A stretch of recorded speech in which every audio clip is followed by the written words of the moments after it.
Apa Pak sebenarnya dasar hukum kenapa ketika kita berinteraksi dengan disabilitas perlu beretika, Pak? Ya. Apa yang dimaksud dengan ramah disabilitas itu, Pak?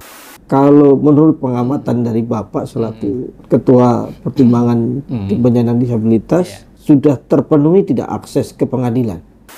Apa yang harus dipahami oleh seorang aparatur pengadilan dan apa yang harus mereka aware ketika ada penyandang disabilitas yang membutuhkan akses ke pengadilan terkait dengan mungkin peningkatan sarpras kami atau penciptaan lingkungan yang ramah disabilitas, mungkin ada yang bisa Bapak sampaikan sebagai bahan masukan kami di pengadilan.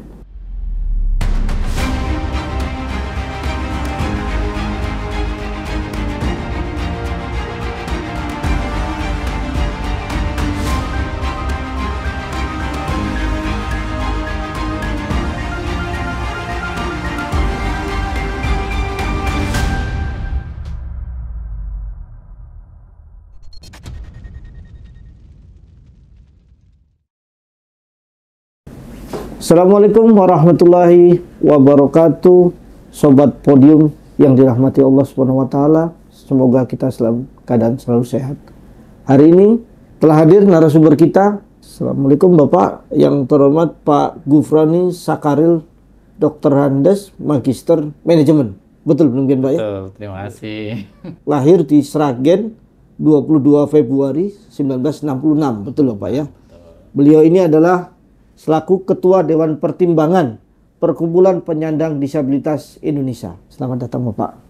Sehat Bapak? Dengan Bapak? Saya Danang Utario Bapak. Danang. Ya, terima kasih Pak Danang diundang di podium ya. Siap. Tadi Bapak selaku Ketua Dewan Pertimbangan Perkumpulan Penyandang Disabilitas PPDI. Itu perkumpulan tentang apa Bapak? Boleh dijelaskan Bapak? Jadi PPDI itu adalah Perkumpulan Penyandang Disabilitas Indonesia. Jadi organisasi payung yang membawahi organisasi-organisasi disabilitas di Indonesia. Jadi kami merupakan organisasi payung ya. Anggotanya itu organisasi kayak teman-teman disabilitas tuli misalnya kan, itu punya organisasi Gergatin. Nah, kemudian ada yang tunanetra punya sendiri ya, disabilitas daksa punya sendiri. Nah, masing-masing ini berinduk ya, itu organisasi payungnya adalah PPDI atau Perkumpulan Penyandang Disabilitas Indonesia. Nah, kami itu lebih banyak perannya ke advokasi terhadap hak penyandang disabilitas, jadi penghormatan, perlindungan dan pemenuhan hak penyandang disabilitas gitu. Berdasarkan data saat ini penyandang disabilitas di Indonesia mencapai angka 25,6 juta jiwa ya Bapak ya, atau sekitar 9,6% dari jumlah penduduk Indonesia. Dengan perincian 2,8 juta penduduk mengalami hambatan berjalan, 2,3 juta penduduk mengalami hambatan melihat, 1, juta penduduk mengalami hambatan mendengar, dan 1,9 juta penduduk mengalami hambatan konsentrasi dan mengingat.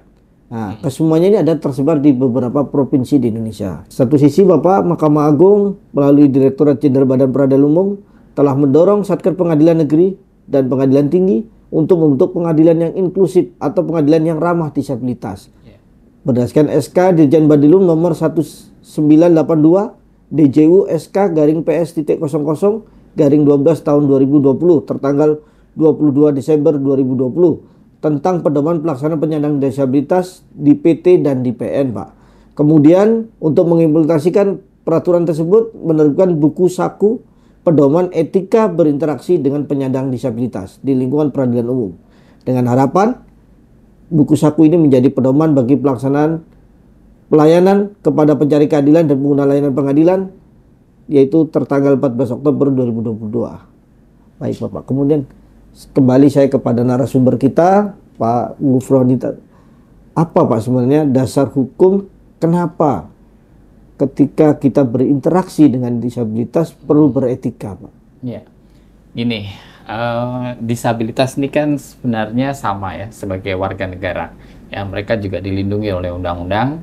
Nah, undang-undang yang berkenaan dengan penyandang disabilitas itu adalah Undang-Undang Nomor 8 Tahun 2016 tentang penyandang disabilitas. Nah, isinya apa di situ? Isinya adalah penghormatan, perlindungan, dan pemenuhan hak penyandang disabilitas. Jadi ada 22 hak, ya, mulai dari hak hidup, hak berkomunikasi, menyampaikan pendapat, politik, ya, sampai olahraga dan lain sebagainya, ya. Ada juga 4 hak untuk khusus perempuan disabilitas dan 6 hak untuk anak dengan disabilitas. Jadi sehingga ketika berinteraksi dengan teman-teman penyandang disabilitas itu pun juga kita mesti harus didasarkan kepada tadi penghormatan.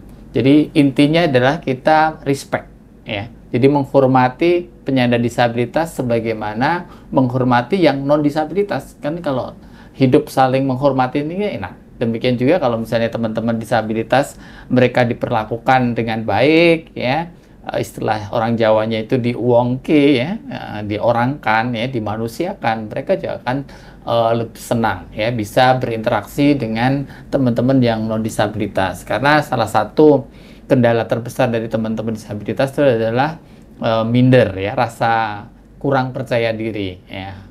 Apalagi kalau ketemu lingkungan yang tidak respect, ya tentu saja dia akan lebih kurang percaya diri lagi, kan gitu. Maka tidak jarang kita mendengar beberapa berita di koran, di TV, radio, dan lain sebagainya itu masih banyak teman-teman disabilitas itu dibully, ya, di sekolah, bahkan sampai di universitas pun kemarin di beberapa kasus juga demikian, bahkan kan mengalami diskriminasi. Mereka dibully, kan, padahal kita harusnya respect kalau mereka seperti itu. Baik, Bapak. Kalau kepada teori terminologi beberapa tentang etika itu kan ada yang menyatakan ada yang boleh dan tidak boleh, atau yang pantas dan tidak pantas dilakukan.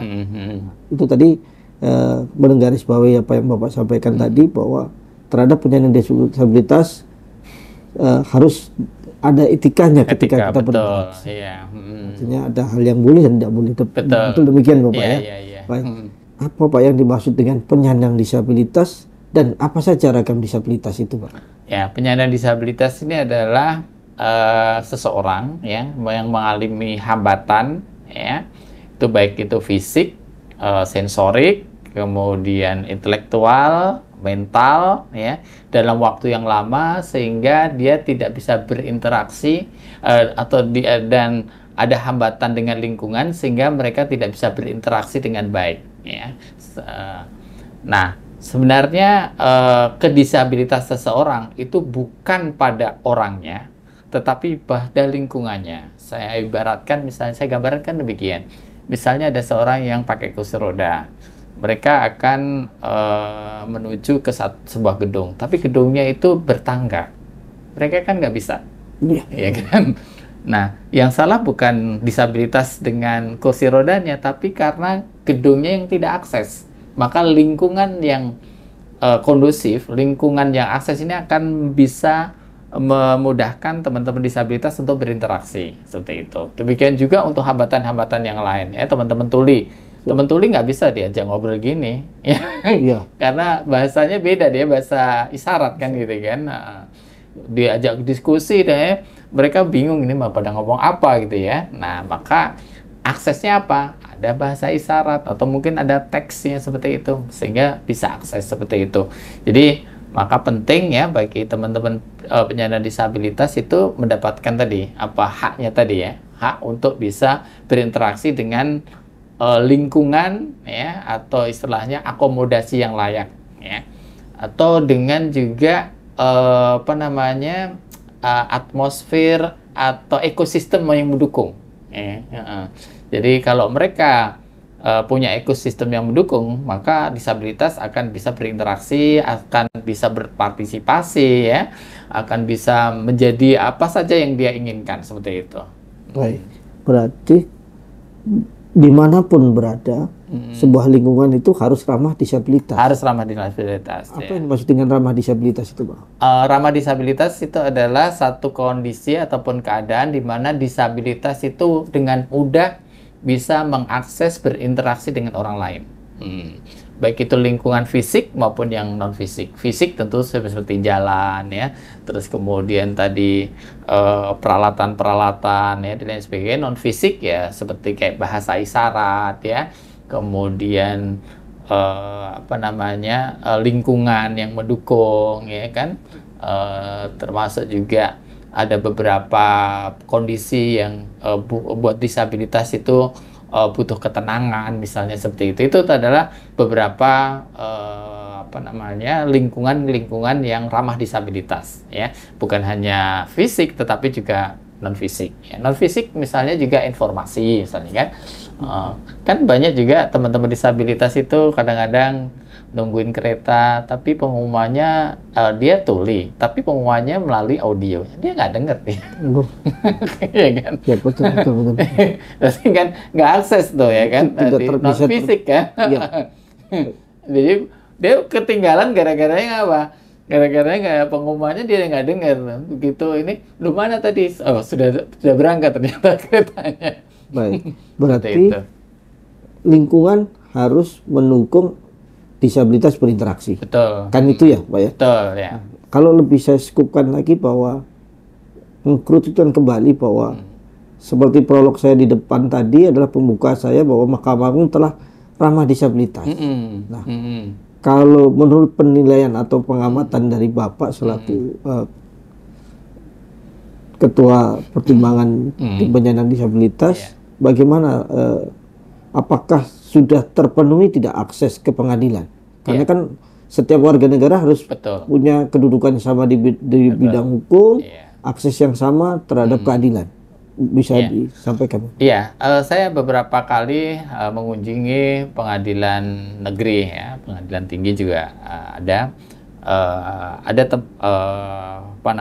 pelayanan yang khusus untuk penyandang disabilitas, termasuk juga aksesnya, misalnya mulai dari parkir ya, kemudian masuk ke gedung ya, ada guidance blocknya, terus kemudian di PTSP itu sudah ada untuk teman khusus disabilitas, demikian juga toiletnya. Ada beberapa yang sudah standar, tapi ada juga yang belum standar ya. Tapi semangat ini tentu kami apresiasi ya, artinya. Nah, tentu bagi yang belum standar itu mungkin ke depan nanti bisa diperbaiki lagi ya. Karena misalnya derajat kelandaian misalnya kan gitu ya. Kan ada yang kadang-kadang masih ada sih yang udah oke, bagus ya, tapi ada juga yang ada terlalu curam. Misalnya seperti itu. Terus kemudian toilet juga demikian ya. Toilet sih ya sudah, tapi mungkin buat mau manuver teman-teman disabilitas yang pakai kursi roda masih ya terlalu sempit, terlalu sempit ya, seperti itu. Itu mungkin butuh penyesuaian, tapi semangatnya sudah luar biasa, jadi kami perlu apresiasi juga ya. Tapi kalau yang untuk di PTSP itu sudah bagus lah, artinya begitu mereka datang ke situ terus minta, apalagi juga ada petugas-petugas khusus. Nah, itu yang saya senang tuh. Yang bisa membantu teman-teman penyandang disabilitas ya untuk menutupi kekurangan-kekurangan yang tadi ya, misalnya yang sifatnya fisik tadi. Kalau kemudian ini sekaligus untuk sebagai guidance kita bersama para teman-teman seker pengadilan di seluruh Indonesia, kira-kira apa yang harus dipahami oleh seorang aparatur pengadilan, ya ini petugas dia bisa jadi petugas PTSP atau para hakim, panitera pengganti atau petugas sidang. Apa saja yang harus mereka pahami dan apa yang harus mereka aware ketika ada penyandang disabilitas yang membutuhkan akses ke pengadilan? Apa yang harus kira-kira diketahui? Oke, yang pertama prinsip utamanya adalah respect tadi ya, kita harus menghargai mereka. Mereka datang dengan ragam disabilitas kan beda-beda ini. Misalnya disabilitas netra gitu ya. Ya tentu kita harus mulai dengan sapa dulu misalnya. Memperkenalkan diri, nama kita siapa ya, kan dia nggak lihat. Kalau ngelihat mungkin oh ya Pak Danang nih datang gitu ya. Tapi kalau misalnya ini kan kita nggak ngelihat, makanya misalnya saya Gufron atau Gufron nih selamat pagi ya. Meskipun dia nggak ngelihat, kita harus tetap senyum.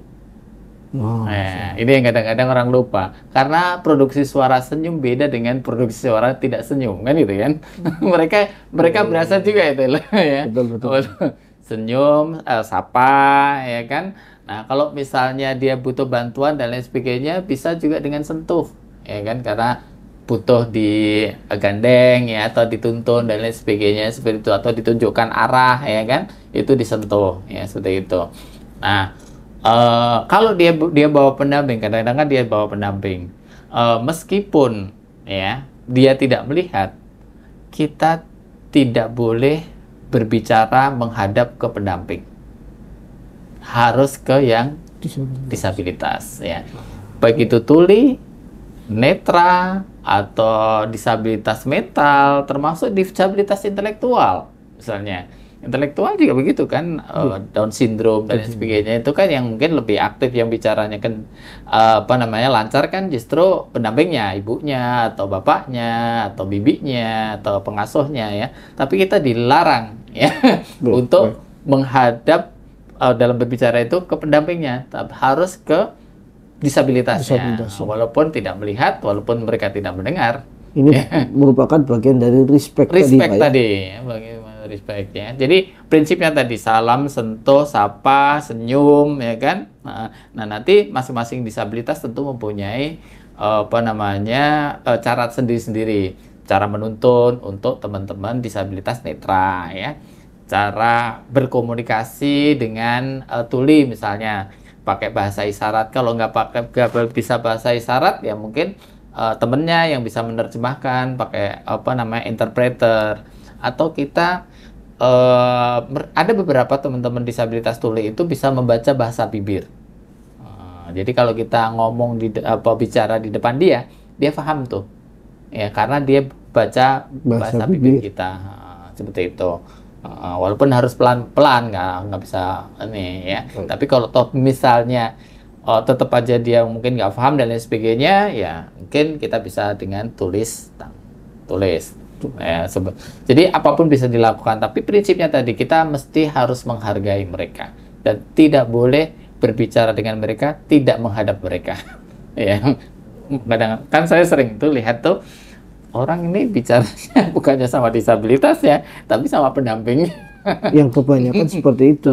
Artinya bahwa secara tidak sadar itu membuat teman-teman disabilitas merasa tidak dihargai, sehingga dia bisa merasa terkucilkan, merasa minder. Seperti tadi Pak ya. Meskipun tadi saya bilang, walaupun teman-teman netra kan nggak ngelihat kita ini waktu bicara ya, tapi mereka merasa nanti loh kalau suaranya arahnya ke sana gitu, karena mereka kan sensitif juga. Punya sensitivitas lebih tinggi lah ya kan, seperti itu. Satu kekurangan tapi punya kelebihan yang lain. Punya kelebihan yang lain gitu. Ya memang ini yang sering tidak kita sadari bahwa kita tidak, mungkin saya sebagai aparatur atau mungkin teman-teman aparatur pengadilan tidak seperti tadi ya berbicara dengan pendamping disabilitas. Itu seolah-olah sudah benar gitu. Sudah benar ya menghargai, ternyata ini satu hal yang keliru ya, betul Pak ya. Berarti nggak menghargai loh. Yang butuh siapa? Bukan pendampingnya kan, nggak juga kan. Yang butuh adalah justru yang penyandang disabilitas ininya. Karena gitu, penyandang disabilitas itulah yang memerlukan pendampingan hukum tadi.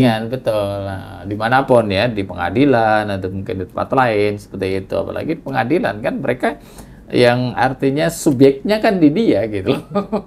Ya kan, mereka yang akan berurusan dengan hukum kan ya, bukan pendampingnya, hanya mengantarkan saja mereka. Ya kalau toh misalnya pendamping tuli, dia paling ya menerjemahkan dalam bentuk bahasa isyarat ya. Teman-teman netra ya mengantarkan, mungkin menuntun atau apa ya, seperti itu, menunjukkan arah dan lain sebagainya. Tapi selebihnya otoritas di dalam menyampaikan pendapat, keluhan, kebutuhan dan lain sebagainya itu ada di penyandang disabilitasnya. Kebijakan Dirjen Badan Peradilan Umum menerbitkan SK Dirjen Badilum nomor 1982 DJU/SK tahun 2020 tentang pedoman pelaksanaan pelayanan penyandang disabilitas di pengadilan tinggi dan pengadilan negeri. Di situ ada memuat pedoman pelayanan, kemudian ada etika berinteraksi dengan media informasi, kemudian ada format harus membuat format MOU dan kerjasama disabilitas. Hal ini menurut pendapat Bapak, apakah ini sudah mampu menjawab atau tantangan terhadap keinginan dari rekan-rekan penyandang disabilitas untuk akses ke pengadilan? Oke.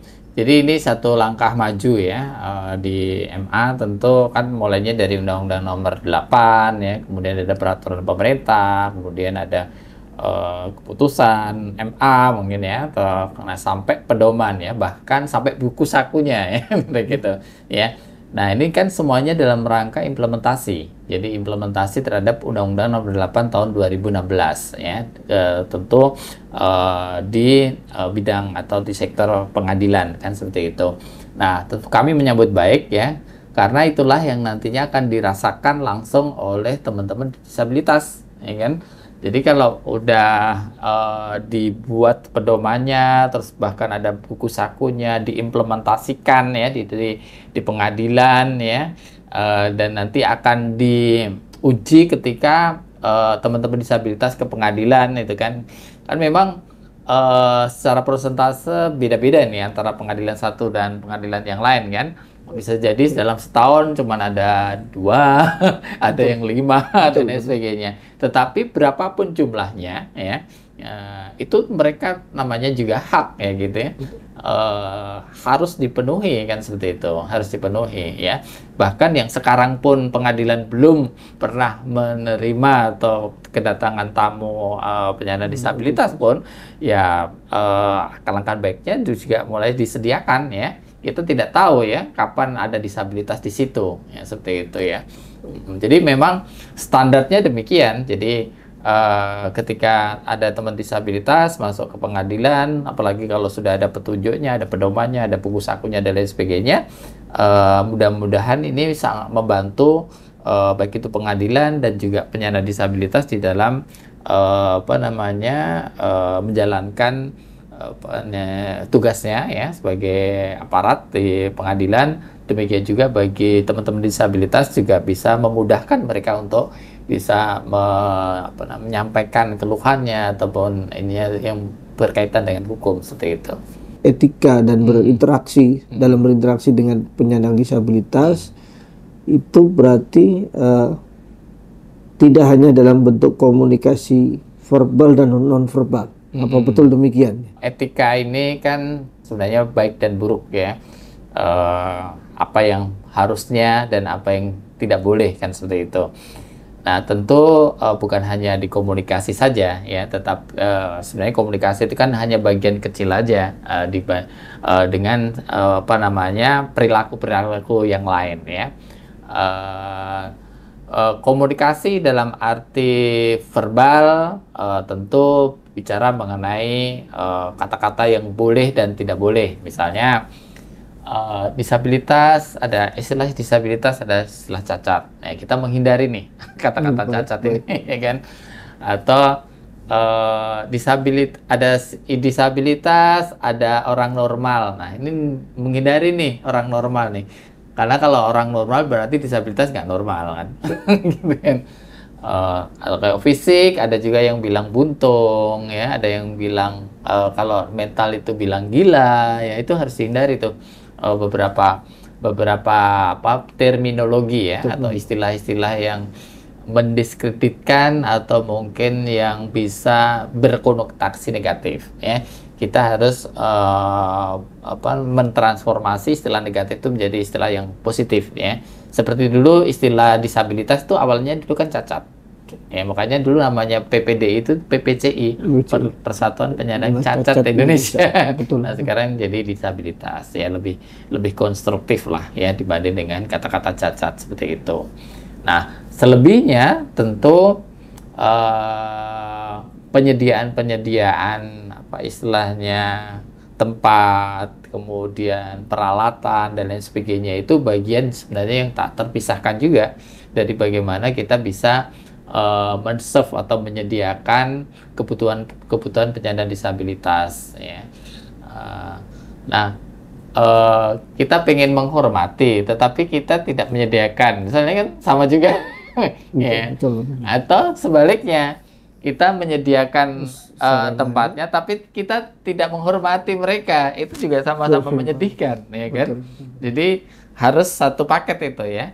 Secara akses fisik juga kita sediakan, ya. Tetapi yang non fisik ya, kita juga harus respect ke mereka, ya, respect ke mereka seperti itu. Baik, Pak. Kemudian apakah pernah misalnya teman-teman dari PPDI ini dilibatkan dalam misalnya pelatihan-pelatihan, Pak? Karena kan tadi mungkin itu tidak terasa atau tidak sengaja dilakukan oleh aparatur kita, kan, gitu, Pak. Nah, tentunya ini yang seperti ini kan teman-teman harus memahami, kemudian perlu ada pelatihan, ada sosialisasi, kemudian ada apakah pernah itu dilibatkan dengan beberapa pusat pengadilan, Pak?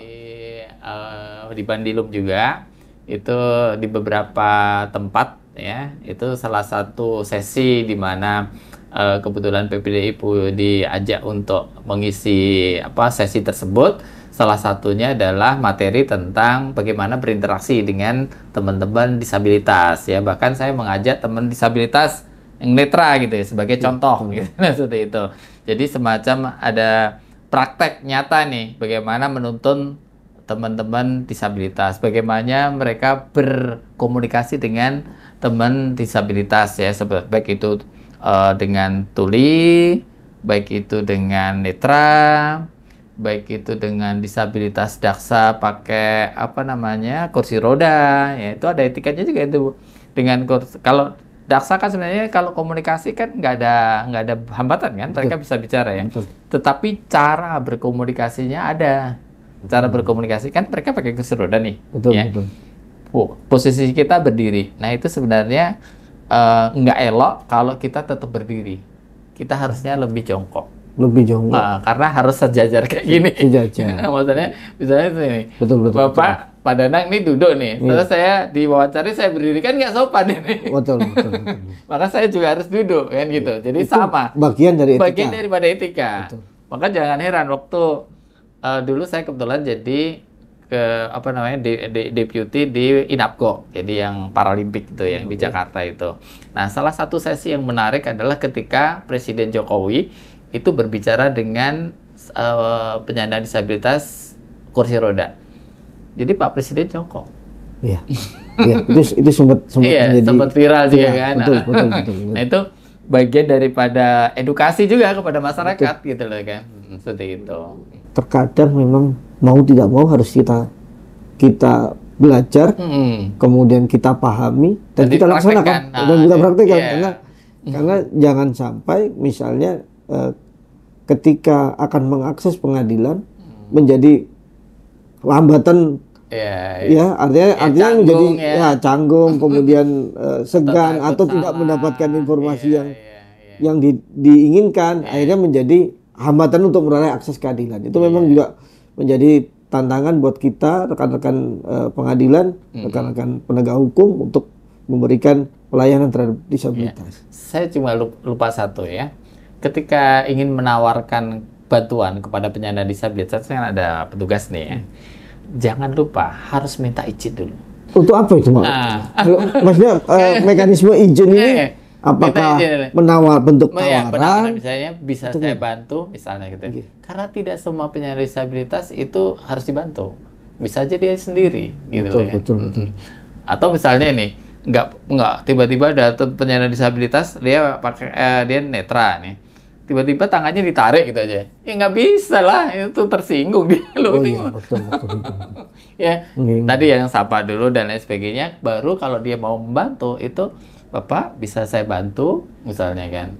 Mau kemana gitu ya. Oh saya mau ke ini loket ini. Oh ya ikutin saya Pak. Nah cara gandengnya juga ada prakteknya dan lain sebagainya seperti itu.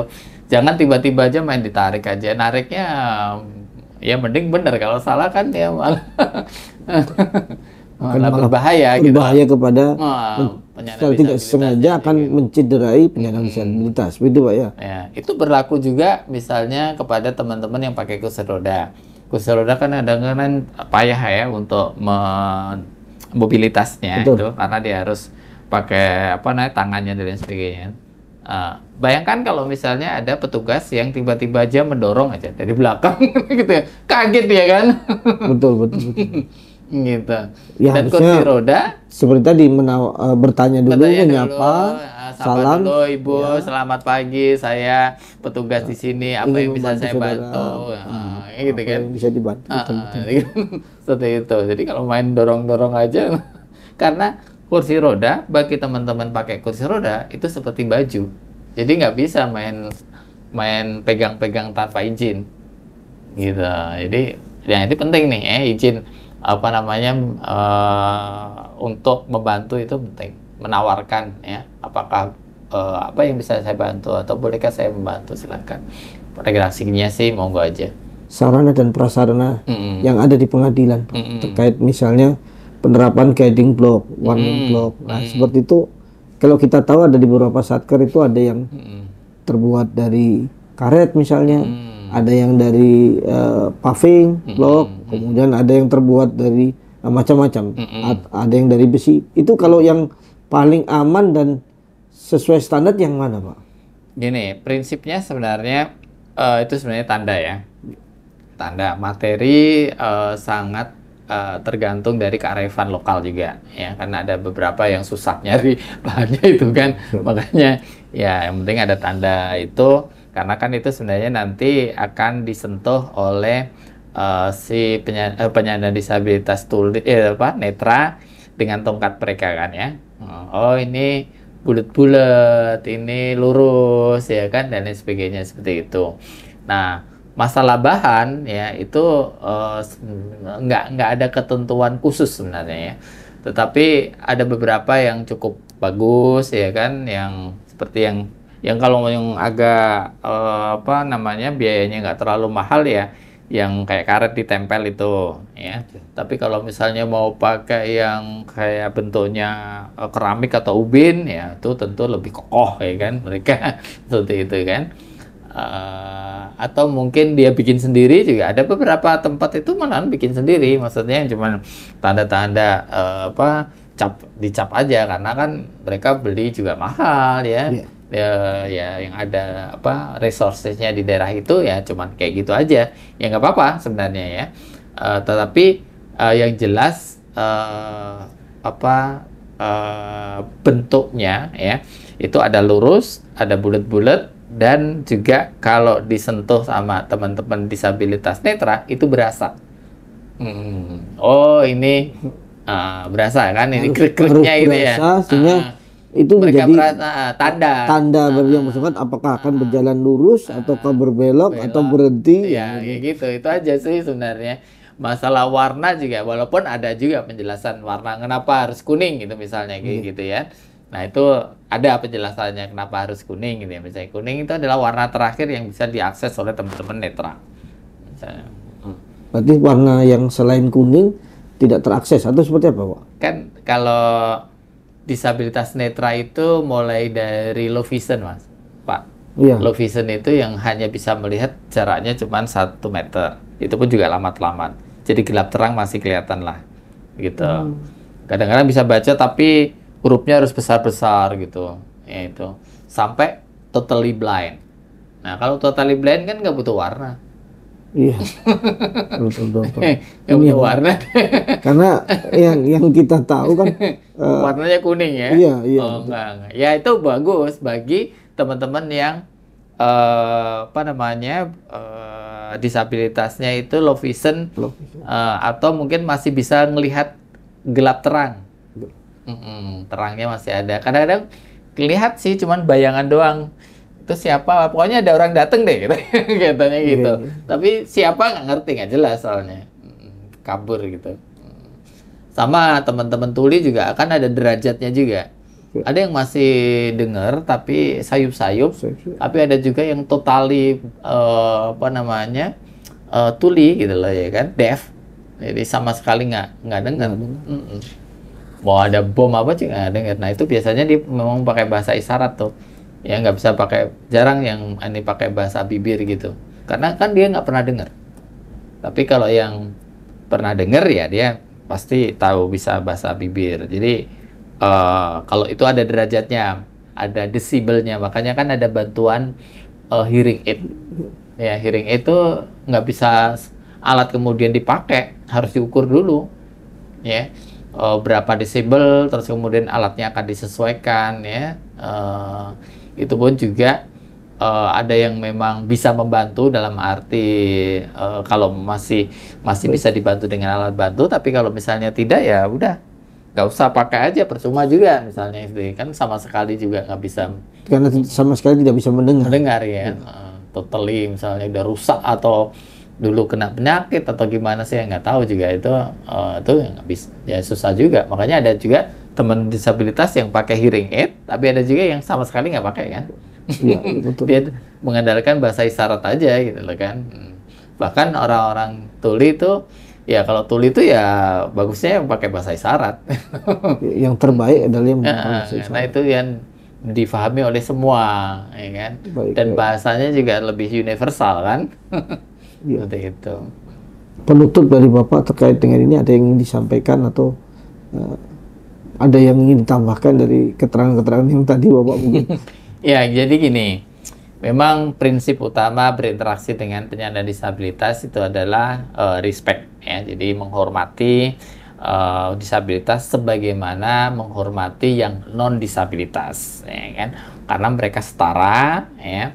Nah, menghormati disabilitas ini bagian daripada pemenuhan dari hak disabilitas, ya, yang diatur di dalam Undang-Undang Nomor 8 Tahun 2016, ya. Kita harus menghormati, memenuhi dan melindungi hak penyandang disabilitas. Nah, agar disabilitas ini bisa berinteraksi, ya, tidak menjadi beban keluarga, bahkan beban diri sendiri juga, maka dibutuhkan satu lingkungan atau satu ekosistem yang mendukung, ya, dimanapun berada, termasuk juga di pengadilan, ya. Ketika ekosistemnya mendukung, maka disabilitas itu akan bisa berinteraksi, bisa menyampaikan keluhannya, bisa mendapatkan hak-haknya, bisa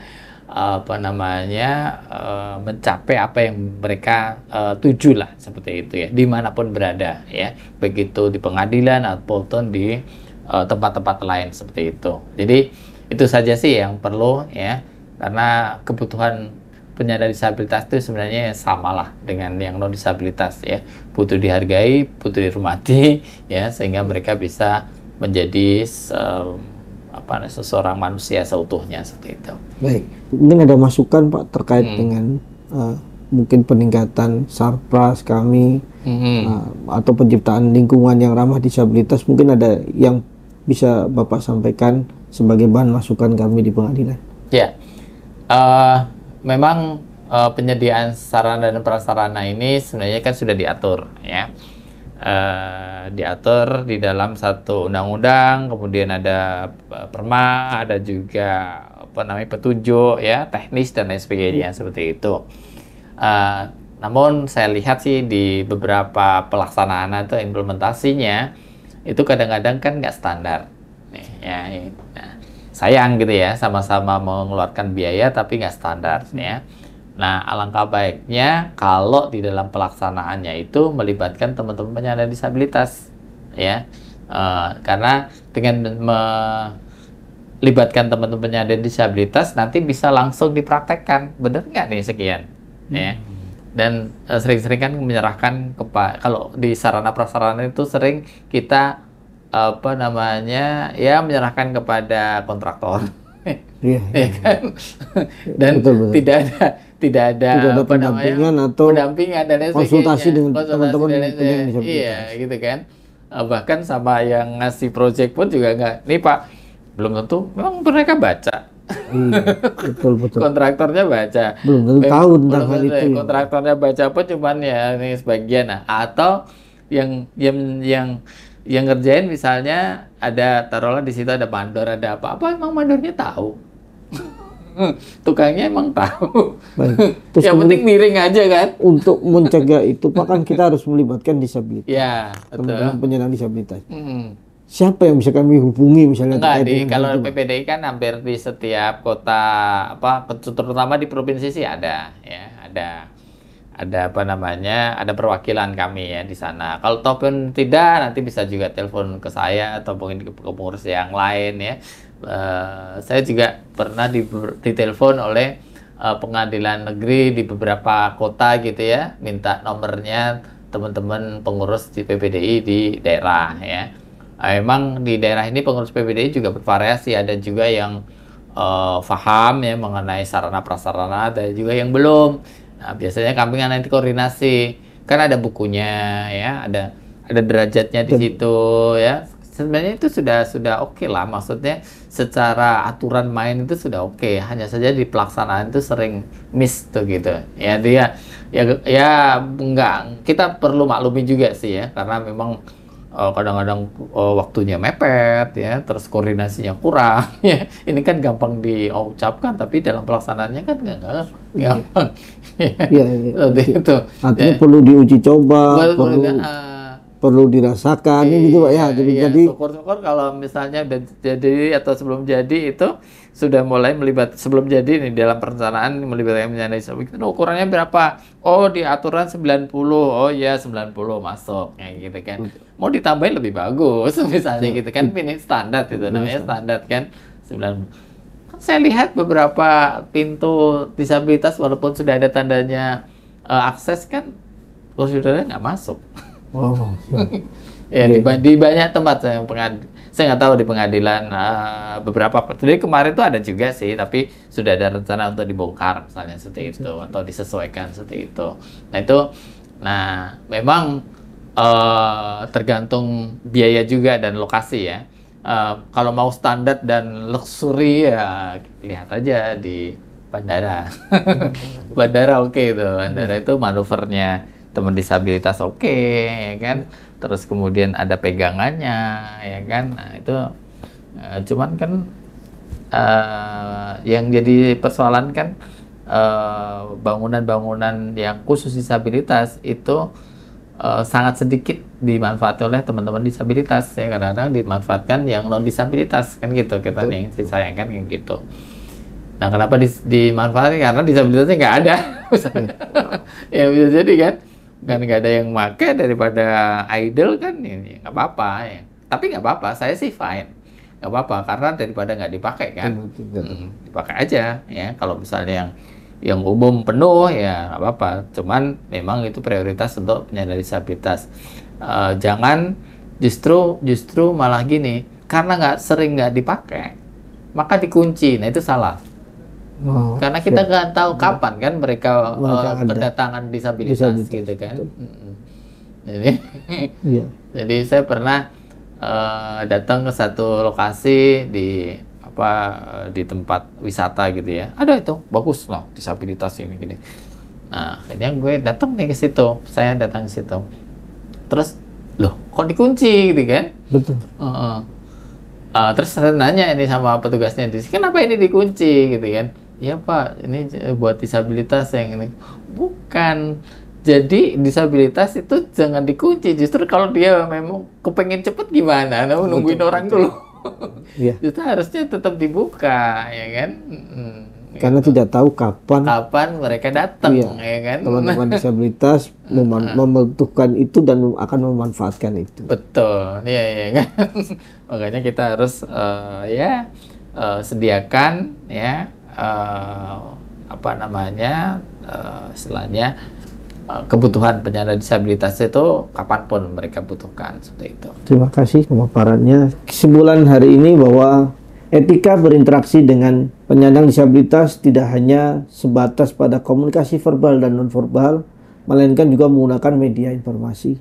Bagi disabilitas netra, media informasi menggunakan huruf braille serta layar informasi yang dilengkapi audio screen reader. Bagi penyandang disabilitas rungu, diperlukan penggunaan bahasa isyarat, penayangan video dilengkapi dengan bahasa isyarat atau informasi tulisan, serta alat bantu dengar sangat membantu teman-teman disabilitas. Saat ini, seluruh satuan kerja pengadilan telah menyediakan website atau aplikasi yang akses bagi seluruh ragam penyandang disabilitas. Demikian, saya tutup dengan pantun. Jika seutas benang di jarum, jarum patah ganti peniti. Bicara disabilitas di podium, layani mereka dengan sepenuh hati.